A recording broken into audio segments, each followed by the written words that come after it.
ये बताओ आपका 11th कैसा था?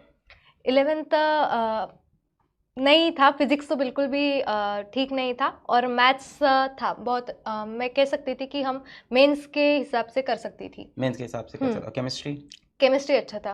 अच्छा था और फिजिक्स नहीं सेल्फ आता कर था। सकता था। पर आपने आईआईटी की तैयारी नहीं की थी 11th में अगर देखें तो? हाँ, नहीं की थी। नहीं की थी, फिर 12th स्टार्ट हुआ तो आपको हम्म। लगा साथ साथ में 11th पढ़ लें? हाँ, स्टार्टिंग में लगाता था, और 12th का जो शेड्यूल था उससे एक्स्ट्रा मैंने निकालने का ट्राई किया था, बट वो हेल्थ पर आ जा रहा था कि नहीं, अब नहीं हो पाएगा। तो 12th के साथ 11th नहीं पढ़ी आपने साल भर? नहीं, क्योंकि इस पर फिर फोकस नहीं रह पाता। तो आपकी जनरल रैंक है 5008। 5008 और मार्क्स आपके आए हैं 172। एडवांस में मार्क्स हैं इनके 172। तो क्या आपके टेस्ट में भी इतने नंबर आ रहे थे एडवांस के टेस्ट में बैचेस में? नहीं, कितने आते 150 थे? तक हाईएस्ट। 150 हाईएस्ट। एवरेज क्या चलता था? एवरेज वही 120 से 150। 120 से 150। 150। आपका 11th थोड़ा कमज़ोर था, 12th में आपने ऑनलाइन लक्ष्य जेई से पढ़ा और 12th में कहीं ऑफलाइन आप नहीं गए थे। नहीं गए। और इसके बाद स्कोरिंग अ नंबर ऑफ 172 150, क्या ये बहुत डिफिकल्ट है या इसका कोई तरीका है? सिर्फ हार्ड वर्क, हम बोले तो हार्ड वर्क से सब कुछ पॉसिबल है। ऐसा आज कुछ तरीका नहीं है, जो टीचर्स बोल रहे हैं बस उसी पर हमको फोकस रहना है। यूट्यूब वगैरह, इनमें बहुत सारे टेक्निक्स वगैरह बताए जाते हैं, वो ना हमको देखने हैं, वहाँ पर स्क्रॉल भी करना है, बिल्कुल भी नहीं जाना है। टीचर्स जो बोलते हैं वो सफिशिएंट होता है बहुत। आप यूट्यूब नहीं खोलते थे बीच में? नहीं, बिल्कुल भी नहीं। कुछ नहीं देखते थे यूट्यूब पे? नहीं, पढ़ाई से? पढ़ाई से भी नहीं देखते और थे। बिना पढ़ाई के? नहीं। बिना पढ़ाई के भी नहीं? इंस्टाग्राम अकाउंट अकाउंट था आपका? नहीं। नहीं। मोबाइल आपके पास खुद का मोबाइल था? नहीं, मेरे पापा का था। हाँ, देखिए ये इम्पोर्टेंट है। तो आपने अपना मोबाइल क्यों नहीं लिया? ज़रूरत नहीं लगी एज सच, और उसमें 12,000 तब लगा नहीं कि लेना अच्छा रहेगा। तो पूरा तो 12th पापा के मोबाइल से पढ़ा? हम्म तो पापा नहीं मांगते थे फ़ोन वापस तो?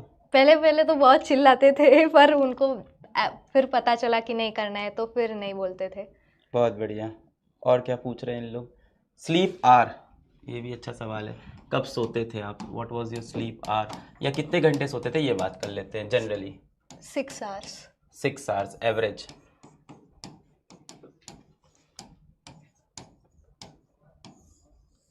एवरेज 6 आवर्स ये सोते थे?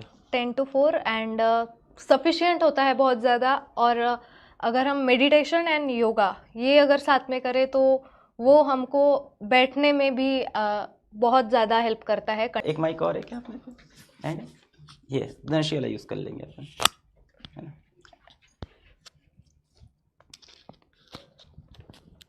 हाँ, आपको कैसा लग रहा है? बहुत अच्छा लग रहा है, क्योंकि बेटी ने जेई क्रैक कर ली है, तो बहुत अच्छा लग रहा है। और इनकी मम्मी ने बहुत हार्ड वर्क किया है। आप लोग अपनी मम्मी को ये वीडियो ज़रूर दिखाइएगा। इनकी मम्मी बहुत संघर्ष की, बहुत मेहनत की। 3 जगह इन्होंने जॉब की है। पहले 2 जगह करती थी, अब ये 3 जगह, सुबह, दोपहर और रात रात, का। पूरे टाइम इन्होंने जॉब की है और अपनी बच्ची को सपोर्ट किया। फीमेल एम्पावरमेंट का बेस्ट एग्जाम्पल अगल बगल खड़ा है एकदम। महिला सशक्तिकरण का एक तरफ माता श्री हैं जिन्होंने 3 जॉब की अपनी बच्ची को पढ़ाने के लिए, और दूसरी तरफ बच्चे जिसने उसके बदले में जो फ्रेम से कट रहे हो, जिसके उन्होंने बदले में आईटी एडवांस फोड़ दिया और अब आईटी दिल्ली जा रहे हैं। आप थोड़ा सा बताएंगे अपने कहानी के बारे में, कुछ भी जो आपको अच्छा लग रहा हो? बहुत सी माताएं इसको देखेंगी। कुछ नहीं, बच्चों की पढ़ाई, जब बच्चे अच्छे होते हैं पढ़ाई के लिए तो माएँ सब कर देती है। और मेरे को ऐसा लगता है कि जो हमने फेस किया वो बच्चों को नहीं करना चाहिए, इसीलिए उनकी पढ़ाई के लिए कुछ भी कर सकते हैं। बहुत बढ़िया। सब नमस्ते बोल रहे हैं आपको। नमस्ते मम्मी जी। देखिए बच्चे बहुत प्यारे हैं यहाँ पे, सब नमस्ते नमस्ते प्रणाम चल रहा है। बहुत बढ़िया। अपनी मम्मी लोग को दिखाइएगा। तो इनके पिताजी को थोड़ी दिक्कत हो गई थी। धनश्री आप बताएंगे, आप चाहेंगे? ये माइक। तो इसकी वजह से आंटी ने बहुत मेहनत किया, मैम ने बहुत मेहनत किया, बहुत काम किया। सॉरी, मेरे मुंह से आंटी निकल गया। सॉरी। हाँ। एक्चुअली मेरे पापा को पैरालाइज हो गया था, जो राइट साइड होती है वो उनकी वर्क नहीं कर रही थी, तो फिर उनका जो भी कुछ था शॉप वगैरह, तो वो उनको बंद करना पड़ा। और उसके बाद मम्मी ने काम किया सारा। फिर भी उन्होंने किया कुछ, बट वो ऐसा नहीं कर पाए फिर। बहुत बढ़िया। तो देखिए ऐसे आपको भी लड़ना है, संघर्ष करना है, और दूर दराज के इलाके में बैठ के भी आप आईआईटी निकाल सकते हैं। और सारी लड़कियां जो बैच में हैं, आई थिंक आप सभी को स्ट्रेंथ मिलेगी धनश्री को देख के। एक्चुअली आपको जब 150 180 नंबर लाने हैं तो आपको 50% ही पेपर करना है। तो आपको ये नहीं सोचना है। कई बार क्या होता है जब अपन मॉक टेस्ट दे रहे होते हैं या प्रैक्टिस कर रहे होते हैं तो बहुत हार्ड सवाल आता है तो अपन फंस जाते हैं, फिर आपको लगता है नहीं ये सवाल क्यों नहीं हो रहा है। आपको ये देखना है आपको सारे सवाल करने ही नहीं है, आपको 50% पेपर करना है 180 नंबर के लिए।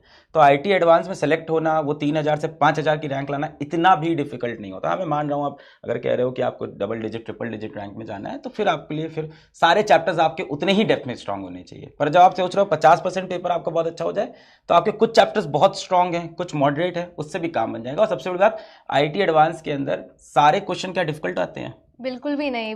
वही एक इम्पोर्टेंस है कि हमको पहले 10 मिनट पेपर रीडिंग में लगा देने चाहिए। कोई आगे जा रहा है वो नहीं सोचना चाहिए, क्योंकि जब हम करना स्टार्ट करते हैं तो वो जब क्वेश्चन में अटक जाता है तो हम धड़ाधड़ जो इजी है वो हम करेंगे, फिर मीडियम और फिर टफ की तरफ जाएंगे तो हमारा जल्दी भी हो जाएगा और एक कॉन्फिडेंस भी आ जाता है कि नहीं हो रहा है। नहीं तो फिर प्रेशर हो जाता है कि जो पहला ही टफ आ गया तो ये तो हुआ ही नहीं मुझसे, अब क्या, तो वो नहीं होगा। नंबर उतने ही मिलने हैं, चाहे तुम इजी क्वेश्चन कर लो चाहे टफ क्वेश्चन कर लो। तो अपना ईगो वहाँ नहीं सेटिस्फाई करना है, मैक्सिमम नंबर कहाँ कहाँ से लाने हैं ये देखना चाहिए। यही मैं बता रहा हूँ कि 150 180 लाने के लिए आपको सबसे पहले पहचानने हैं कि ये सवाल तो अपने को कर लेने चाहिए इजी मॉडरेट वाले।